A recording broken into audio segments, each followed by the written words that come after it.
This is the Art of Network Engineering podcast. In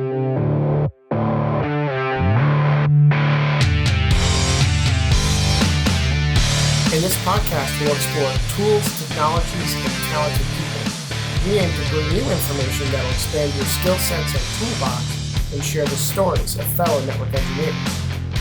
Welcome to the Art of Network Engineering. I am AJ Murray at No Blinky Blinky, and I am joined this evening by Tim at Tim Bertino on Twitter. Tim, thanks for joining me. How you doing? Good, AJ. Good to see you.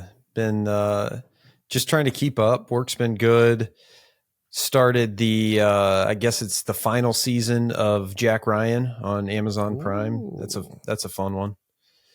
And now still trying to write a little bit, doing a little bit of studying here and there. I saw not relevant for when this releases, but Cisco did another Rev Up to Research thing to get some free continuing education credits if you run through 30. One of their courses. So 30 free credits. 30. That's so crazy. I'm digging through that. Figure might as well not let that pass up, but just trying to keep busy.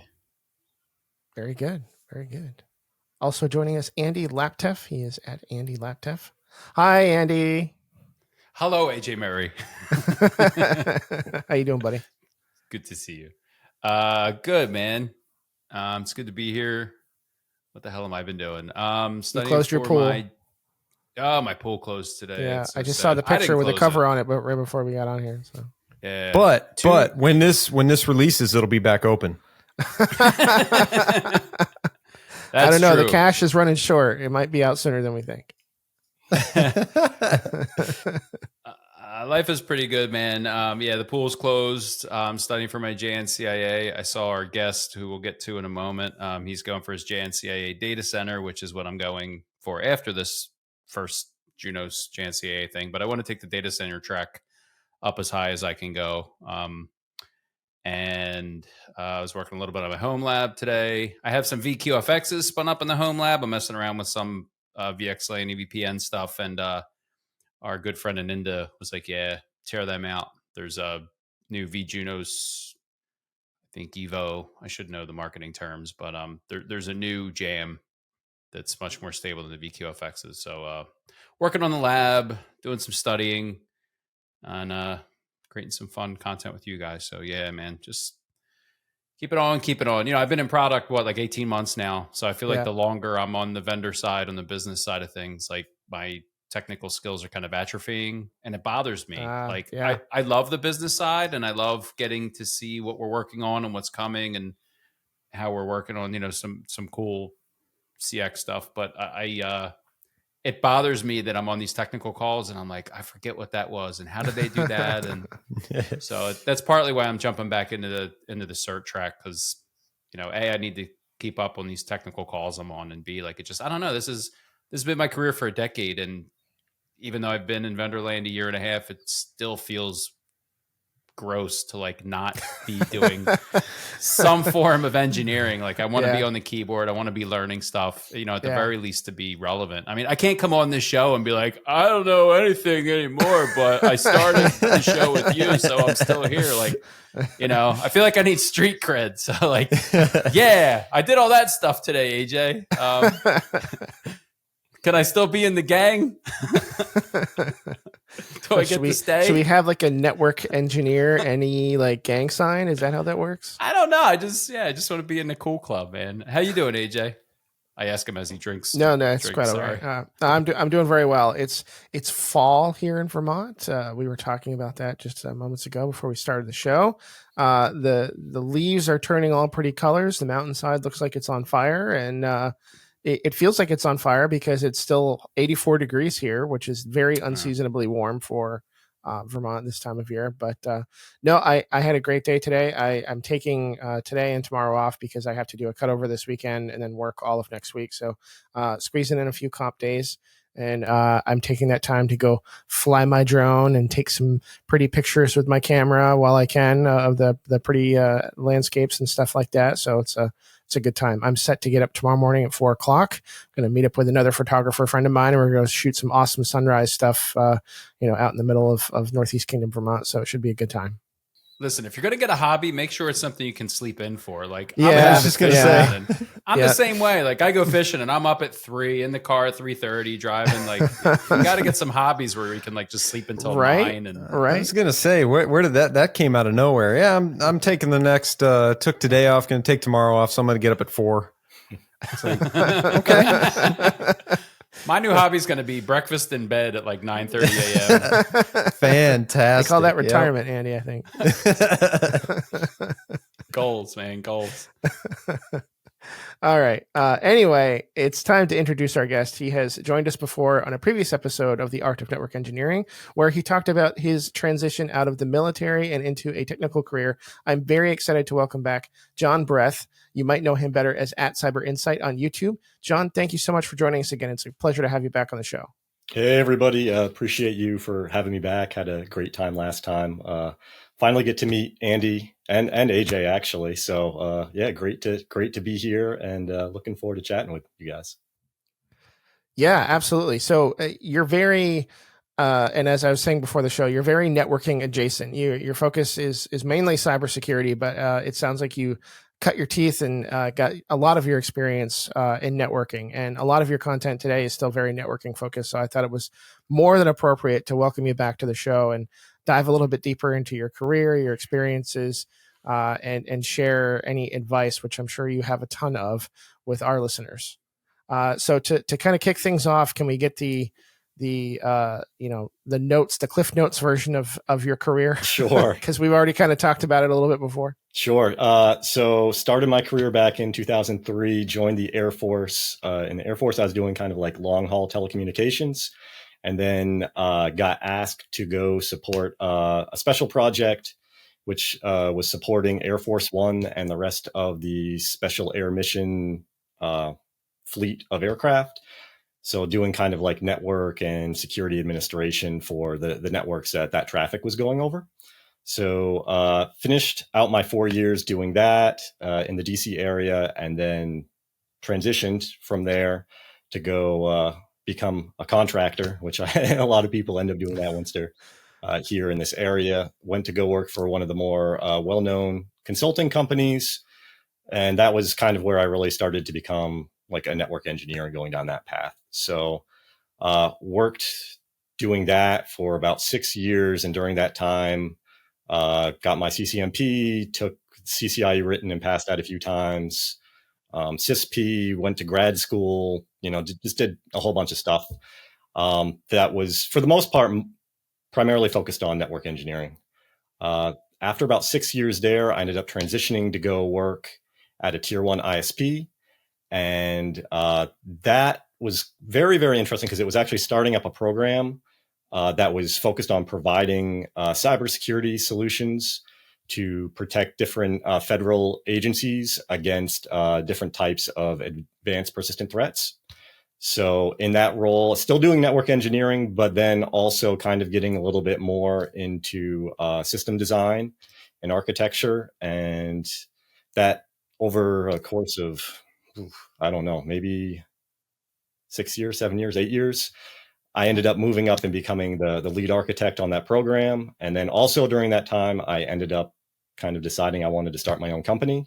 So started my own consulting company, continued doing that same type of principal architect type of role.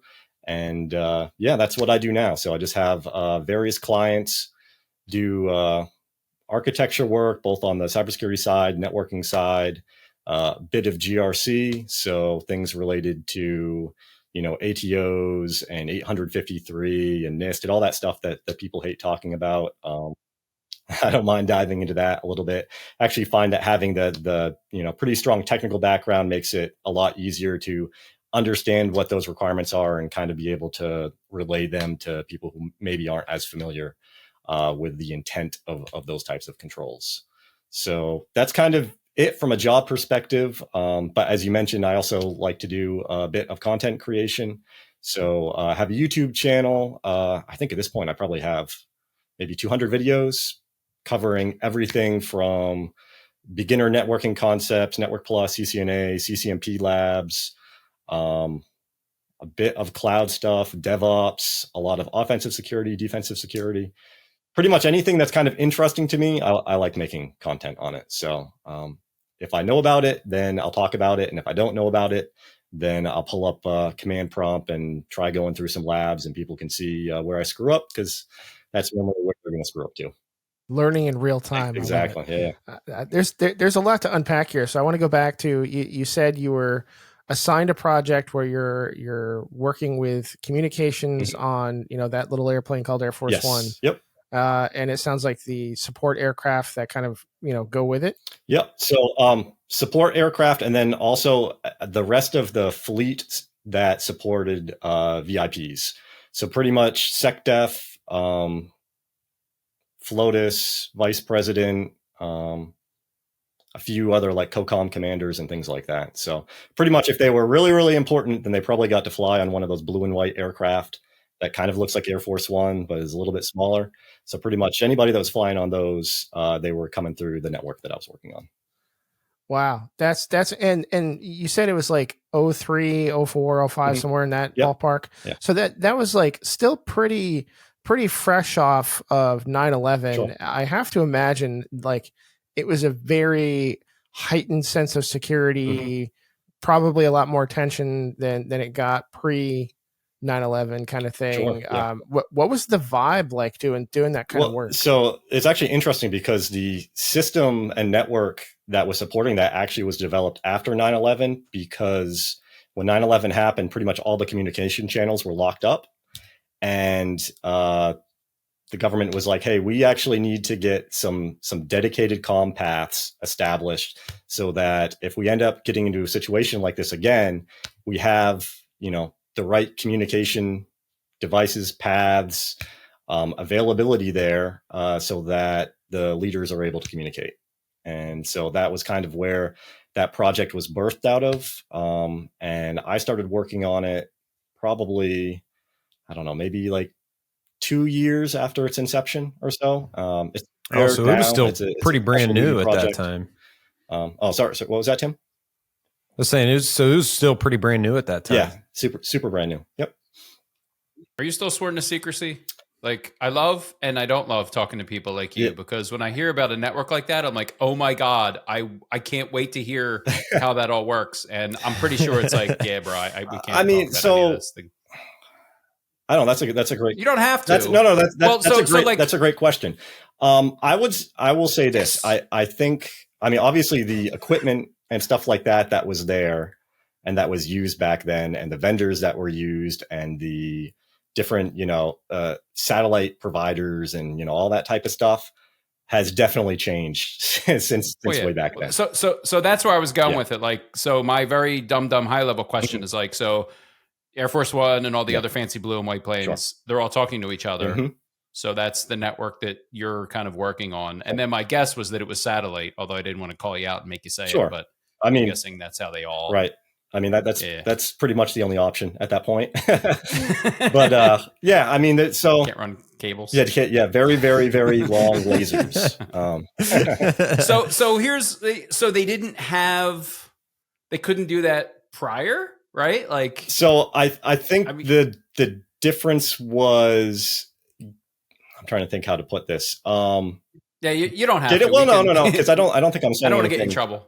Anything out of school, but the difference was getting things that were dedicated specifically for that particular mission versus it just being traffic that was normally going over a satellite or a satellite that was fighting for contention with everything else that was going over it. Dedicated satellites, folks. More rockets. Well, not necessarily full dedicated satellites, but yes. Cool. Yep. Wow, that's amazing. And how do you get a job like that? Is that because of your Air Force background? So that was after your service. I just happened to be lucky that I was working in the building where that program was, and I was doing really well at my job in long haul telecom. And they needed folks, and they saw that I had, at that point, I ended up doing like my undergrad in about 2.5 years when I was in the Air Force. And so they saw that I was like crushing classes. And like, I think at that point, I might have already had my CCNA. If I didn't, I already had my Network Plus and Sec Plus. So they were like, all right, this person, even though he's young, is kind of like plugged into stuff, can learn stuff, and is a top performer amongst his peers. So that was how that's an outage call I don't want to get when I'm on call. Like the president's pissed. Oh, Sean. shit. President can't call, plane number 32 to yeah. talk to No, it definitely or whoever. It definitely prepared me for a lot of other future things to come. I mean, you look at it from this perspective, like every day you have to go and create PowerPoint presentations and go and brief, in essence, colonels in the Air Force. And you're, a 21-year-old E2 or E3, which is like one of the lowest ranking, people around. You're also writing up incident reports whenever any of this stuff happens. And these incident reports are being fed up through, the chain of command all the way up to like the general staff level. So like the way that you articulate things, the way that you present information, it all has to be spot on, very concise, very clear, no errors. So having kind of like that fear of God instilled in you from that made it very easy to kind of transition over into the non-military world and putting together presentations, talking to clients, things like that. It's like it already was kind of like hammered home. Were you intimidated by talking to senior leadership? Because I think that, I mean, I know I have in like certain companies, like executive packaging and talking to these big wigs and like even in the private sector, right? So was that tough for you? Did you have any tricks to like, how do you talk to the big super bosses without pooping your pants and I mean, repetition is really all it was. And so it just became, you have to do this brief every day. So it kind of is what it is. And you understand kind of people's temperaments, and you understand kind of the expectations of the information that they want to be provided. And when you do that on kind of a consistent basis, then you're kind of like establishing a level of trust with them. And then that obviously makes communicating with them much easier going forward. But definitely, I mean, being 20 or 21 and, having to report on these things that, have an impact to national security, really. And, communicating this to senior leadership definitely, definitely gets your stomach in a knot for sure. The first few times or few months that you're doing that. But I think, like anything, you do it enough times. And then as you move on to other stuff in life, you can kind of reflect back on things that you've previously done whenever you're in new situations where you're kind of, worried or nervous. That you've performed in the past, so you can kind of lean on that. JB, let's talk about the tie between business and technology. So a long part of your career, you were very highly technical, both in the Air Force and in the private sector, and also as a contractor. And then you decided to pivot to essentially running your own business and having clients. Yep. How difficult of a decision was that for you? And where do you feel like you started gaining some of that business acumen? Was it as you started jumping into architecture roles, or how did you pick that up along the way? So I think kind of a few things. So it was starting to work out of the Air Force for a consulting company. So they did a very good job kind of teaching the fundamentals of what that is, of building relationships, problem solving. It's not, just coming in with what you think the right solution is, or having a particular solution in mind that you're trying to fit, a round peg into a square hole, right? It's actually listening, developing relationships with people. Through that, you're able to kind of get a better pulse on what their primary problem is and then kind of their secondary problems. And then you might be able to end up coming up with a whole bunch of different types of solutions. Some of those might not even be technical, right? So I think that part of it definitely helped. I think kind of the thing for me that pushed me more towards wanting to go the route of owning my own business was I ended up, getting friends along the way who had started their own companies. So that definitely, there was a level of kind of mentorship and seeing other people doing it. And then there also was the aspect of doing business development for some of these large companies and not necessarily getting any benefit from that. So if you're, working 40 hours a week and then you got to go and do another 10 or 15 hours of business development for the company you're working for, and, you end up winning a contract, the senior leadership ends up getting bonuses. You don't get anything from it.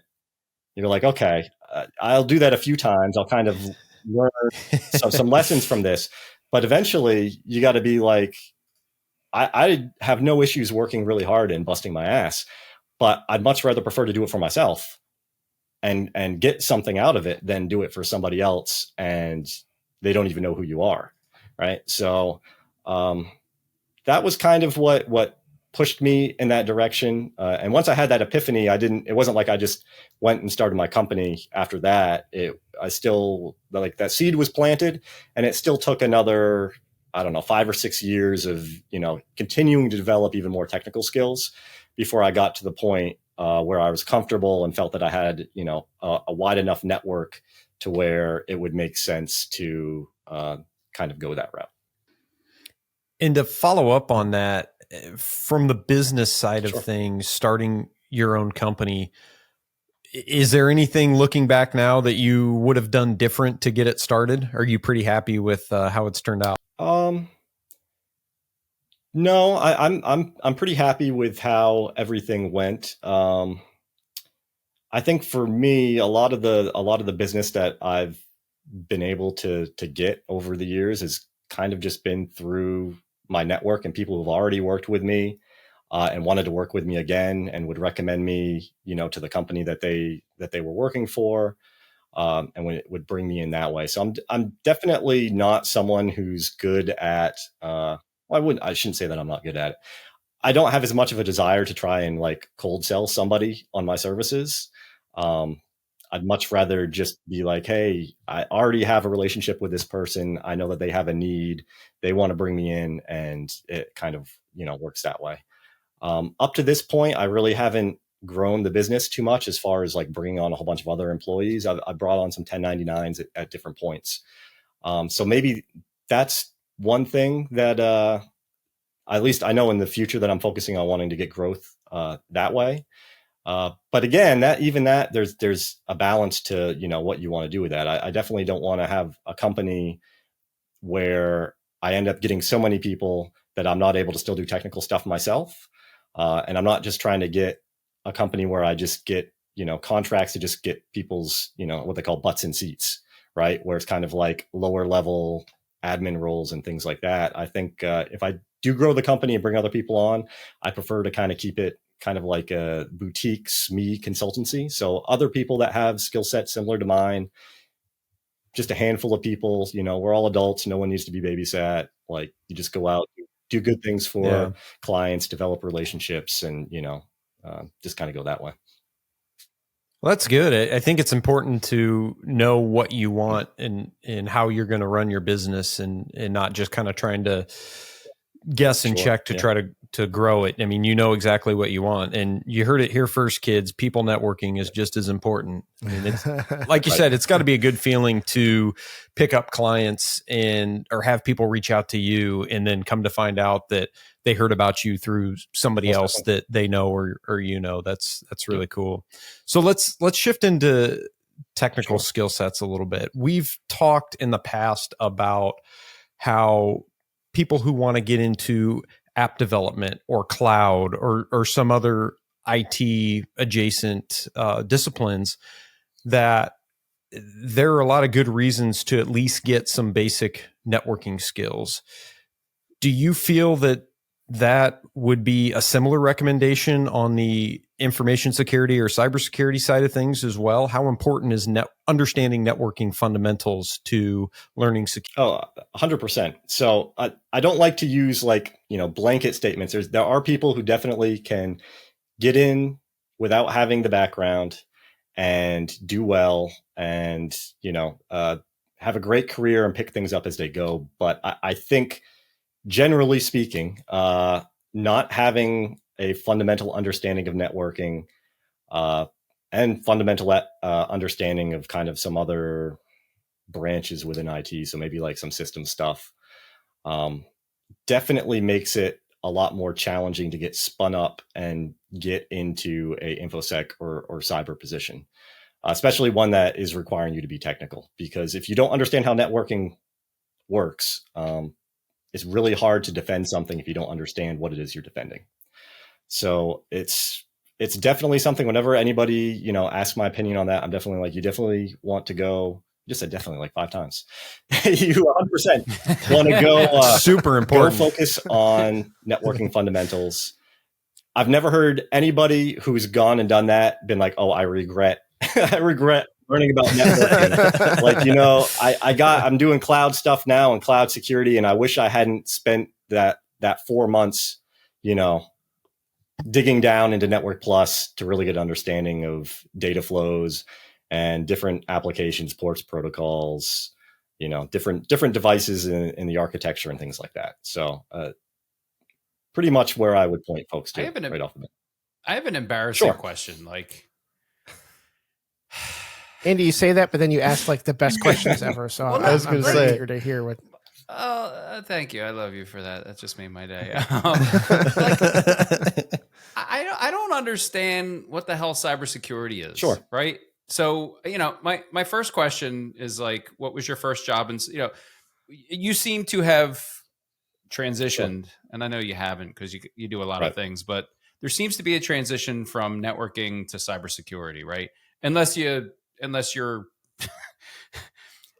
unless you believe the boot camps that in 90 days you can make 100K in cyber with no experience, right? And I say that kind of tongue in cheek. That's some of the nonsense going around. But so, you get the foundational stuff in networking, like you said. But I mean, what was your first job in cyber? Like, there seems to be this very vague gray area of like you were in networking and now you're in cyber, and it happened. So.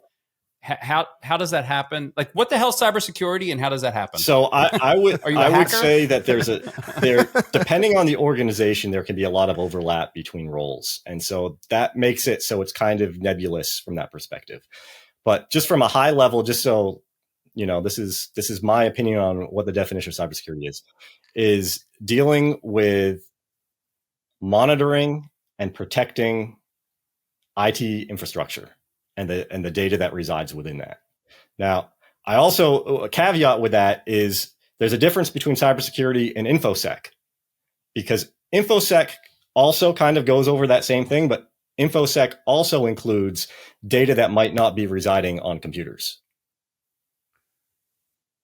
So monitoring, protecting. Yes. So when I was working at a NOC, I was monitoring. I do not believe I was protecting anything. But were you monitoring things from a cybersecurity perspective? Were you monitoring things from? No, just break fix. Exactly. Yeah. It was an ISP NOC. So monitoring isn't a NOC looking for break fix. It is watching traffic patterns and looking for people weird, nefarious traffic stuff. Yeah. Like, is that what you mean by monitoring? Yeah. Most definitely. Okay. So looking at traffic logs, putting stuff back through a SIM, right? Looking for stuff that way, doing analysis, like if you got Zeek or Core Lights and you're looking for anomalous traffic in the environment, different things related to different types of security tools, right? So that could be host-based firewalls, could be web-based firewalls, could be your network-based firewalls, IDF. So you're looking for bad actors, people trying to get in and do bad stuff. Right. How, I mean, it seems like from your first job out of, the military was working on the president's damn network. So it seems like you've been pretty security focused, cyber-ish from the beginning. I mean, do you feel like there was a transition, or you've always just kind of been in that? I mean, protective. I feel like, so I say this is, I've said this before a few times, like you've heard the term like blue team when people talk about cyber stuff. So those are like kind of like the network, the defenders, versus like a red team, which comes and was penetration testing. My feeling is that everybody that works in IT is a member of the blue team. They just don't know it, right? So if you're working on IT infrastructure, you are probably, or if you aren't, you should be doing some things that are cybersecurity adjacent, whether that's looking at logs, doing configuration hardening, working with like maybe scan and remediation teams, patch teams, right? If you go and you do patches on your Juniper MXs, right? That's part of security remediation. So you are doing a role in cybersecurity, even though you aren't necessarily a security engineer. But again, that comes back to, depending on the organization, sometimes they do have people who are security engineers who are doing the patching for certain things. So that's why I'm saying it could be a little nebulous depending on the organization. So I made a decision that I wanted to be a network engineer someday, and then did the things that you do to be a network engineer. So is it similar to being in cybersecurity? Like, did you make a decision that you want to be in cyber, or it's just part of your networking?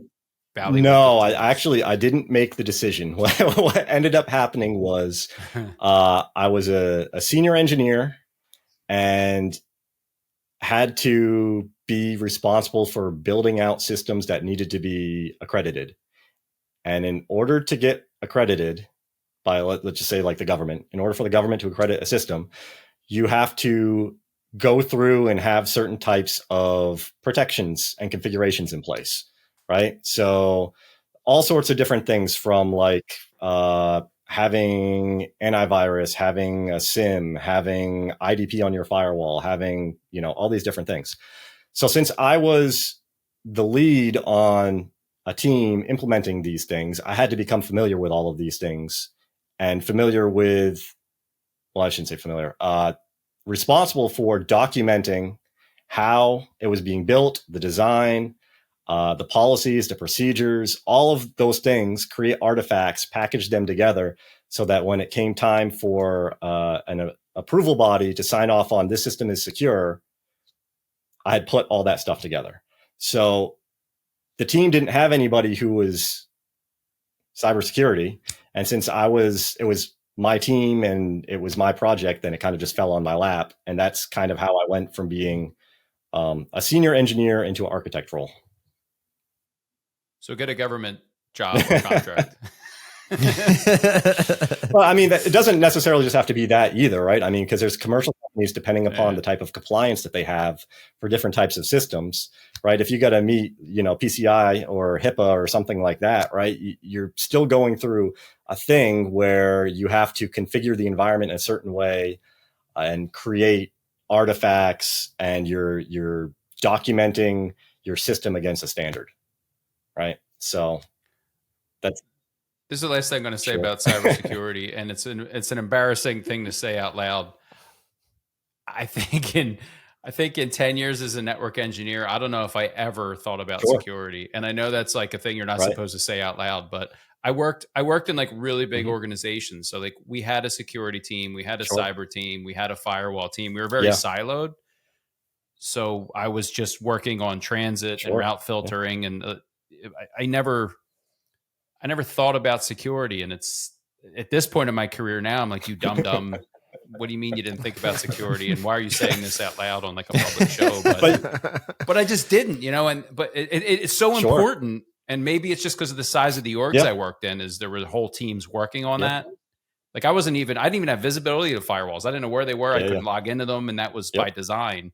So, but it's amazing to me that like you've been so ensconced in that security cyber world. Seems like from the beginning. I spent a decade in, global networks and never thought about security once. And like, it's such a weird thing to say. But I mean, I'm sure there were certain things that you did do. So you're talking about route filters. Route filters does have a security application to it. Right. I'm sure you're putting, but I never thought of like, you're putting ACLs on stuff, right? Maybe your management interface, maybe. Yeah. Right. Yeah. I mean, totally. It just, I guess I just didn't think of it as security. I mean, it was, but I was also just following standards the company wrote. Like, oh, you're standing up new gear. Here's the ACLs you need to put in the V2Is, right? I mean, I remember from CCNA what they're there for in CCNP studies, but like, I've just never had the posture managing a network of like, oh no, the baddies are coming. I have to stop them because it was somebody else's job. But it's a really neat job. Yeah. Like you said, like, so are you, I'm going to add blue team to my resume because we're all part of it, man. Get it. Make sure you put a reference in there to the baddies as well. Protect her against the baddies. So do you ever jump teams? Like, have you done pen testing? Have you done some reddish behavior? Okay. Because that sounds fun. I mean, it definitely can be. I've done a little bit of that. A little bit of assessment work. So like comparing environments against different types of requirements, vulnerability assessment. So stuff like Nessus vulnerability type of stuff. You've thrown around so many acronyms, I have no idea what they are, and I'm not even going to ask because we could spend all night with. You've said SIMS like 3 times, and I'm like, is it simulation? No, it's a server that collects logs from everything, and then you can create different rules depending on. So like if you see failed login attempts on your router, right? Maybe you want to know about that. So maybe it kicks something off or sends it to a different dashboard, and then it kind of a lot of the more advanced ones. So stuff like Splunk will have different types of analysis where it might correlate between different types of logs. So it's like, okay, we see this type of failed login and we see this type of attack signature coming from a different device. And we see this thing. Well, those 3 things together means like, oh crap, it's hit the fan. Like we need to do something about that. See, that's so amazing to me and so cool. Like you could see all that data and start like, oh, this looks like an attack or a threat actor, or this looks like what someone would look like jumping around inside of a network trying to get access. And kind of the cool thing from a networking perspective is it's the only service in the IT environment that actually has visibility into everything, right? So if you were a Windows server engineer, right, the only thing that you're going to be seeing is what's happening to your Windows boxes. As being a network guy, you can do a span port off of something and you're able to see everything.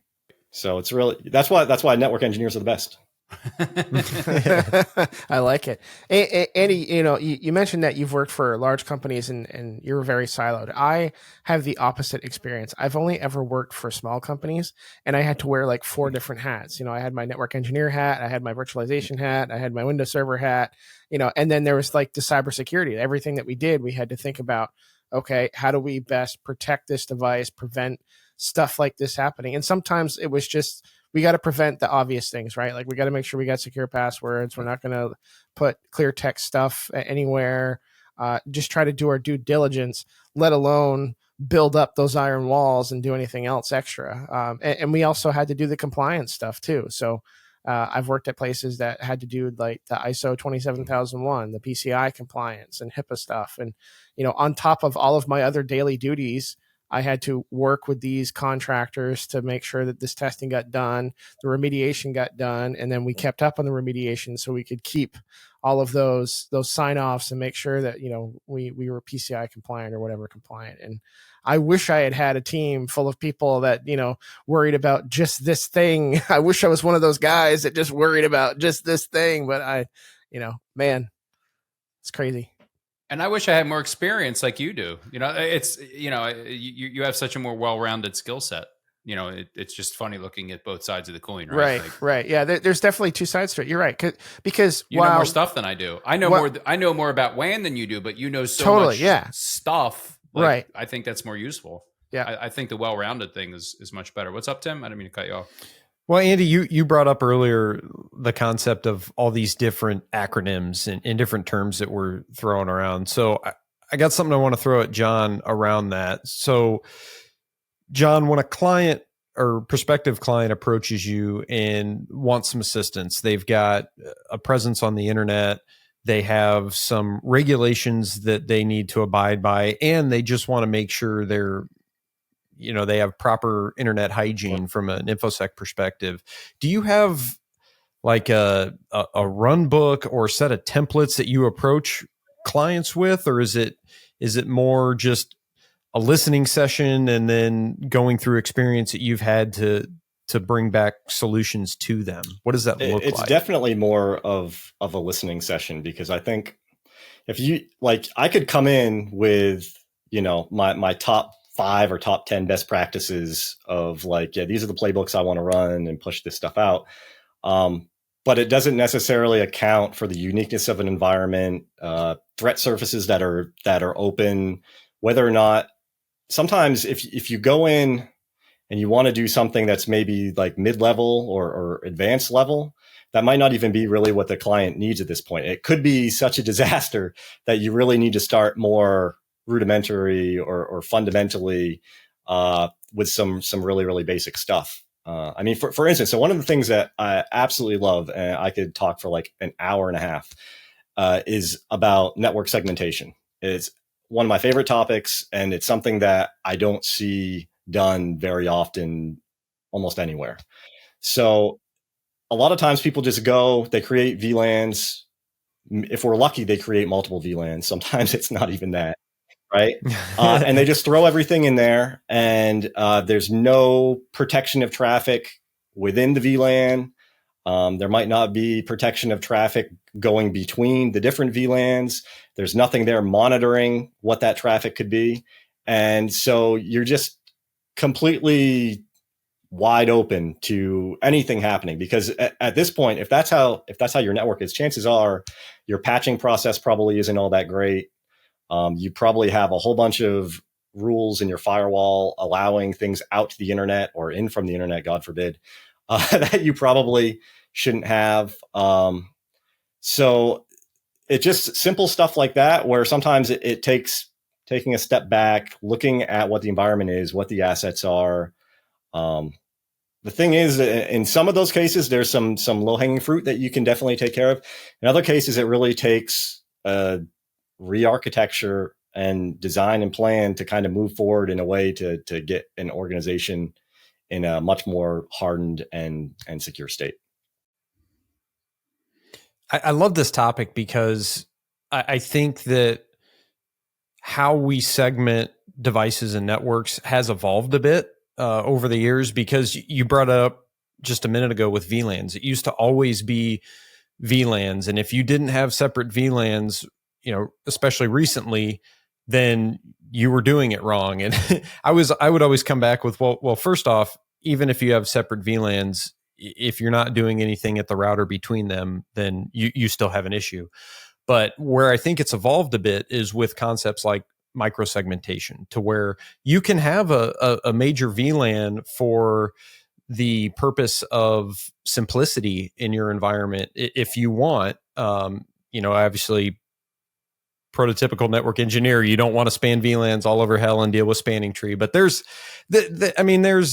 overlay technologies and things that can help out with that, where you can have layer 3 everywhere and then make it look like you're spanning VLANs. But the concept of microsegmentation, where you can have clients in the same layer 2, but there's policies pushed down to the client at the switch port, at the wireless controller, that once the devices are profiled, they get policy, and they're on the same VLAN, they can route to each other, but any traffic that isn't allowed, deemed not allowed, stops at the edge or before it can reach the destination. So I do think it's evolved, and I think it's evolved in a better way. Yeah, no, microsegmentation is awesome. I think the challenge with that then comes to, do you have the money to implement it with the tool sets?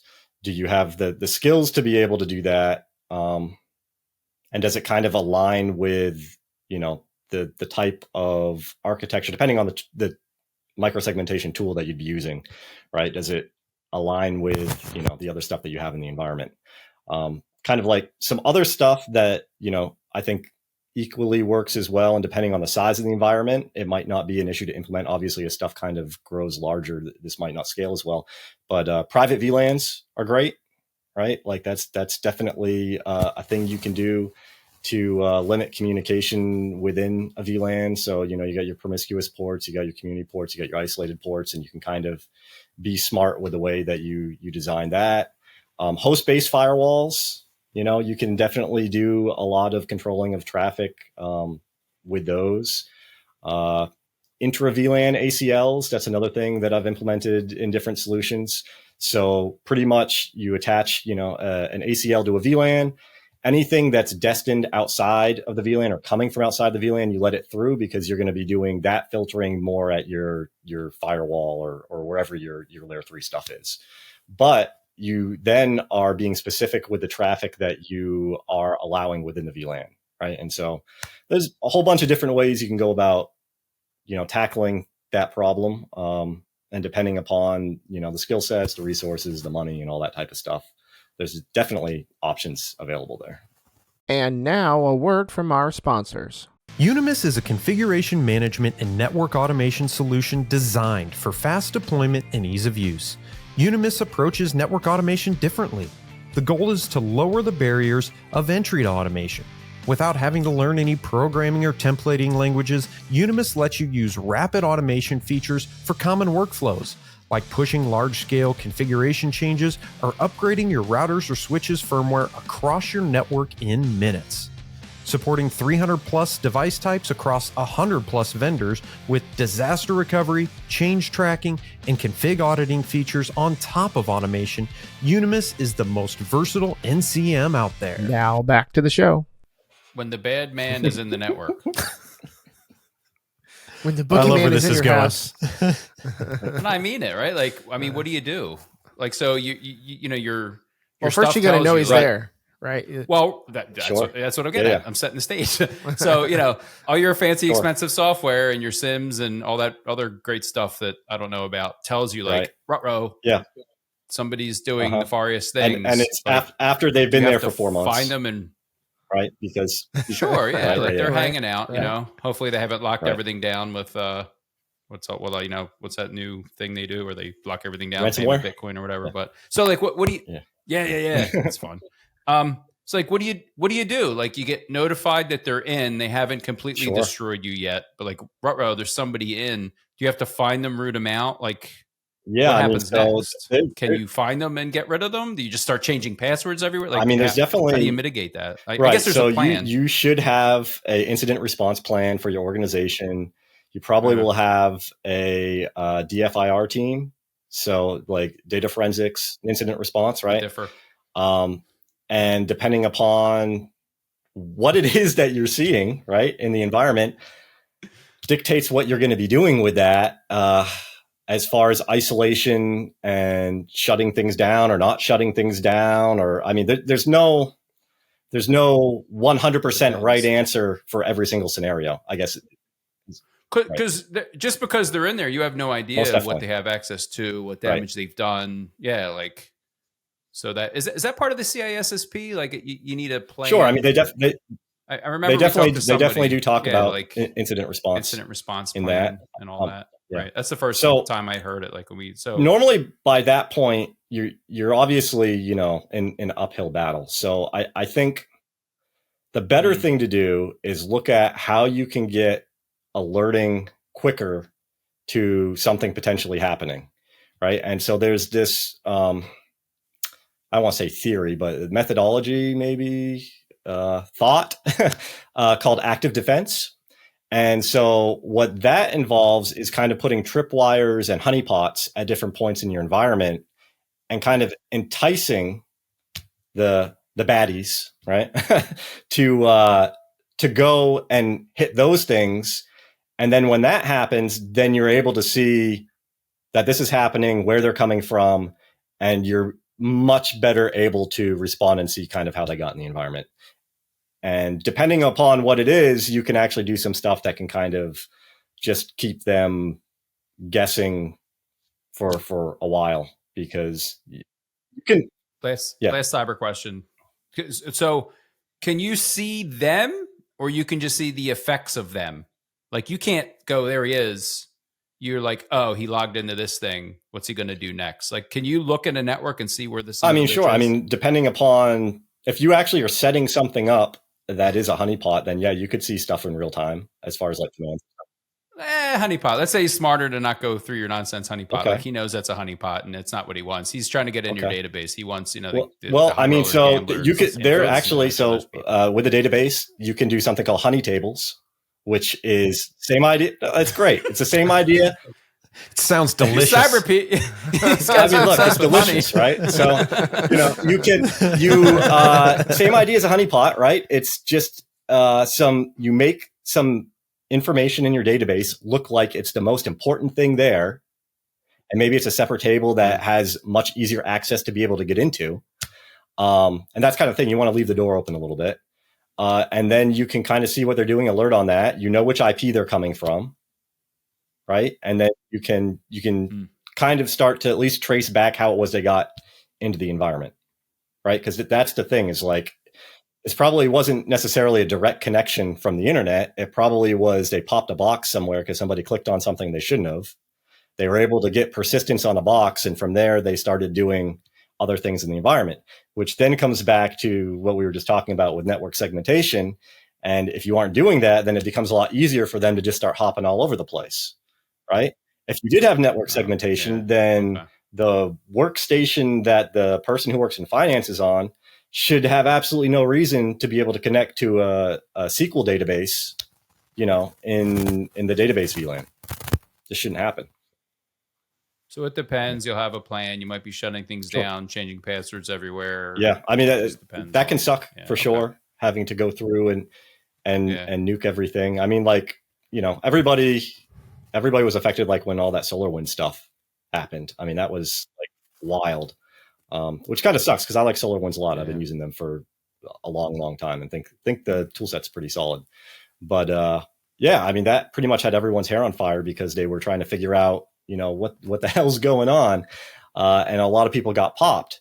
But again, that comes back to proper network filtering because there really is no reason why your SolarWinds server should be able to connect anywhere out on the internet. Like there's absolutely no reason for that. And if they had implemented it that way, then stuff wouldn't have gotten popped. I should have went into cyber. It sounds way more fun than WAN. Andy, the honeypot concept is like the Steve Buscemi character in Grown Ups, where he dresses himself up to make himself look young, goes to high school, and how do you do, fellow kids? Skateboard and all. John, I don't want to gloss over the fact that during your intro you said that you took the CCIE written a few times and passed it. You know, since we are a network engineering podcast. So first of all, you said you took it a few times and passed it. Did you ever go take the lab? Did you finish it? Do you have your numbers? Did not. Is that still on the to-do list, or have you just no? So that was back when I definitely was just on the network engineering path and the non-business owner path. I was definitely doing that. And back then, so when I passed mine, it was when it was like 4 exams to get the CCNP. Oof. So it was the BCSI, which was the switch one, BCMSN, I think, which was like maybe the routing one, maybe. And then there was like a QoS one, and then a kind of like VoIP and security one. It's kind of security. I think it was like IPsec tunnels and a little bit of, they were PICs back then, but whatever firewall you want to call it. I mean, I know they're firepowers now, but there was another instantiation in between there. So it was cool. And then like doing the IE written, it just was, okay, I think I might want to go do this, but it's also kind of easy to just like recert that way. Just go take that and recert. And it wasn't tougher than the CCNP exams. So that's why after I did it the first time, I was like, okay, I'll just do it again. So I want to change gears a little bit. As content creator to content creator, at what point in your career did you decide to start creating content, and why? Like, why did you decide to start putting that stuff out there? It was because COVID hit, and I was working from home, and I'm like, I have all this time, and I'm like, sounds familiar. I guess I should start doing something, a little bit productive, and it kind of aligned with like a lot of the vendors were like doing free training, right? It was free training and free certs for a lot of stuff. So that kind of pushed me into, I think some of the first few things I started doing, like a few Cisco videos, just, some lab stuff. And then Juniper was doing a thing where they were giving away free vouchers for their associate exams. So at that point they had like 5 of them. So I made this video where I like created a Juniper network certification challenge. And I was like, hey, these things are all free. I'm going to go take all 5 of them and see how it goes. And I had experience with Juniper at that point, probably, I don't know, 7 years of experience with Juniper. So I wasn't too worried about not passing at least the routing and switch stuff. And yeah, from there, it was just kind of took off with maybe doing some other certifications. I did like some Microsoft stuff because that was free, and then some AWS stuff. And then it kind of just went from there. Then I started playing around with Try Hack Me, which is a great learning platform for different types of, started off as offensive and defensive cybersecurity labs. But honestly, they have labs for a whole bunch of different types of like IT fundamentals and stuff like that too. So I asked them, I'm like, hey, is there any issue with me filming these on my YouTube channel? And they were like, no. So I was like, all right, sweet. So it was just kind of a lot easier than me coming up with like labs to do, designing my own lab, right? So that was kind of what kicked that all off. And then once you kind of start, it's hard to stop. I guess. Yeah. No joke. Right. And as soon as you start getting positive yeah. feedback from the community too, right? Yep. Yeah.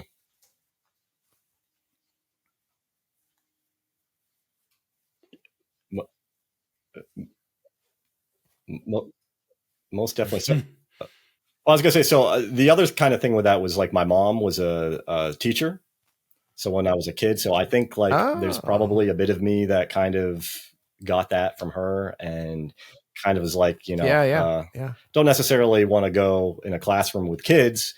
Maybe, I don't know, maybe once I get older. But having the ability to create content and share it with people is definitely satisfying in a lot of ways. And then also I had a lot of people throughout my career that definitely helped mentor me and provide me with resources. And back then that was totally different. Back when I started, there wasn't free resources. And if you wanted to learn anything, like let's say you want to learn something Cisco, you pretty much had to go to Barnes and Noble and buy the one Cisco Press book that was about that topic. That was it. It was going to be super, super dry. Maybe there was a Boson, CD lab or something for something somewhere. But yeah, it was a lot rougher back then. So having the ability to create stuff based off of stuff that I've learned and able to pass things on, definitely something that I enjoy doing as a way of giving back. Nice. I love it. You cover so much on your YouTube channel. It's very cool. I mean, like, if anyone wanted to get started in anything, they could probably pop over there and find the topic. So I want to kind of throw a question at you. Knowing what you know today, and you said you guys started in like 2003, 20 years ago, right? What would you do anything different if you were just starting out today versus how you got started? So would I do anything different starting back in 2003, or I guess if you had to start again today fresh, what would you do? How would you approach it? Or how would you recommend somebody starting out today get started? That's a good question. I mean, the landscape's changed a little bit, so I probably would end up getting more into the DevOps and cloud stuff earlier than than what Yeah. I kind of did in my career at this point, which is definitely stuff that I've started kind of picking up maybe the past 5 years or so. I probably would have tried to embrace coding a little bit more. Because like I took coding classes in undergrad. I hated them. I hated Java. I hated C++. I was like, yeah. Preach. I have Preach. no desire to do. Right. Now we all got to be coders. But you know, now at this point, like I like some automation stuff. Like, you know, Ansible's cool, Terraform's cool. I can know enough to be able to go and steal something off of somebody's GitHub and make it work. So, you know, that's something, I guess. So I probably would focus on those, but I don't know. The flip side of that, though, is, and I think this is definitely a challenge for a lot of people, is there's just so much stuff now. They don't necessarily know which way to go. Yeah. And at least before, when I was starting in 2003, I was like, I love networking. So I'm going to do networking because like the other choices was like system administration. And so Windows was boring to me. Linux was scary. And like databases, there was like 2 people who did it and they all were like 55 years old. So like as a 20-year-old, you're like, I don't know anything about databases. Like, I'll just leave that alone. Right. So I think at least from that perspective, it was a lot easier to build up, you know, a intermediate to advanced skill set in things versus now. I think it might be a little bit harder to do that just because you got to know so much of so many different things. Yeah. I mean, there's so much you just kind of got to pick somewhere and start, right? Like, yeah, you'll get to it all eventually. Exactly, you can't get to it all at once. The only other question I had was kind of stemming off of something Andy brought up early on, in that somebody that wants to make a conscious effort to get into cybersecurity, information security.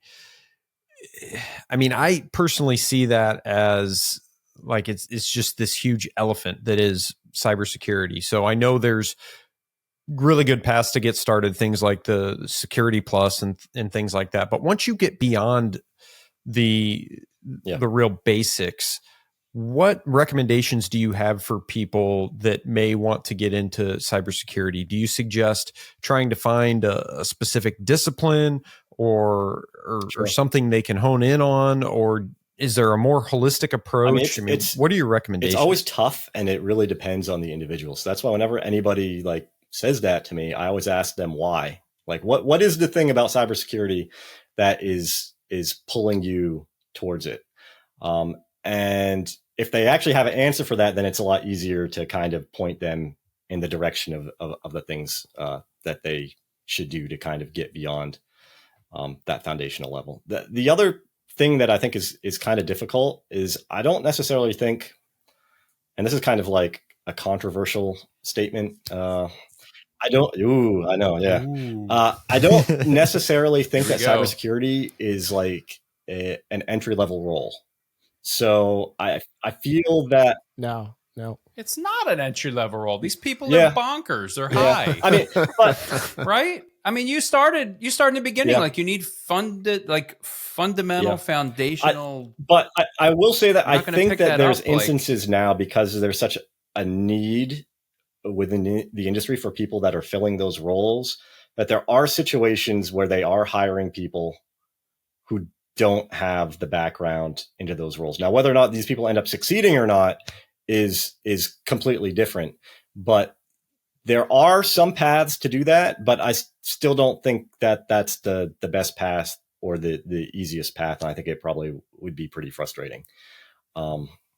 So to me, I think it's better to build up that skill set on the IT side as an engineer, or at least as an admin. You're familiar with how things are communicating. You're familiar with processes. The other thing is, like, people come into cybersecurity, if they don't have a background in ops tempo and understanding like mission impact to business, it's very hard to be able to navigate the intricacies of working between different teams that are responsible for different things and trying to protect an environment in a way where you're not necessarily becoming a hindrance.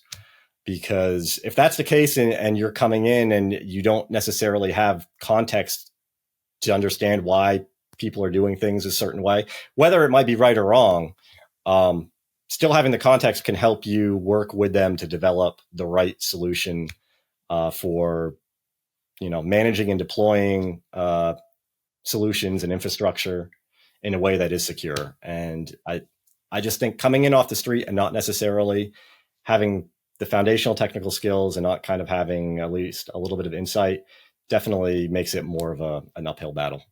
But the title of this episode is going to be "Cyber is now not an entry-level position." One thing I do recommend John Breth quote to anybody who is interested is definitely go to your local cybersecurity conferences. So B-Sides is probably the most famous one. There's chapters. Anybody can spin up a chapter anywhere in the world. They're all over the place. They're great. The community there is really solid. The talks normally are going to be very actionable and technical, but at all levels of the spectrum. So definitely we'll have a lot of stuff geared more towards the folks just getting in. They'll have talks based on career things. They'll have people there doing like resume reviews. They'll have companies there that are hiring. Tickets to B-Sides events normally are maybe $30. And then normally the day before the actual events, they normally do all day workshops. Those normally go for $75. So it'd be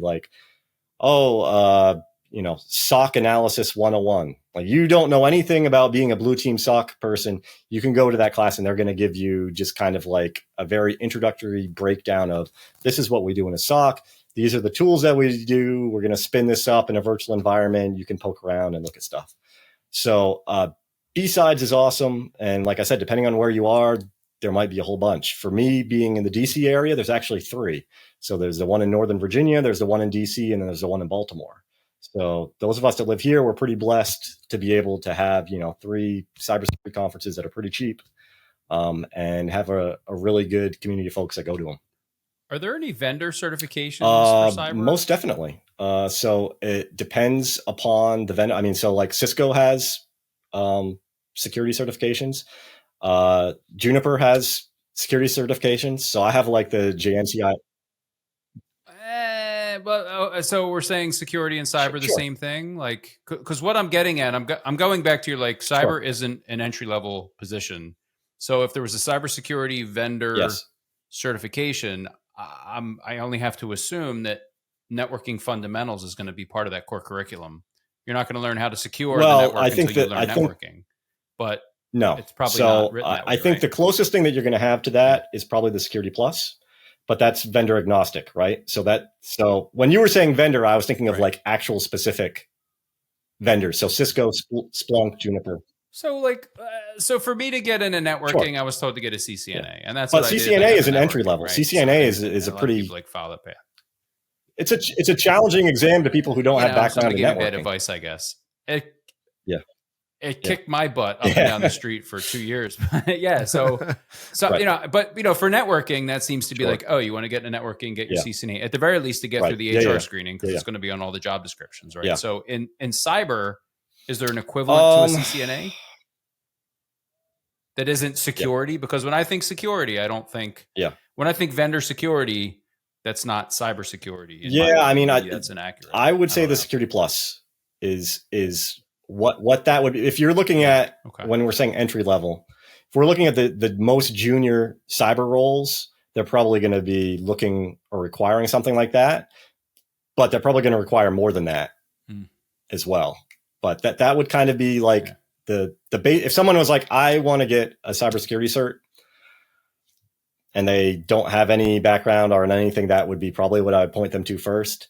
But there are a lot of other cyber certs that more on the CCNA level, right?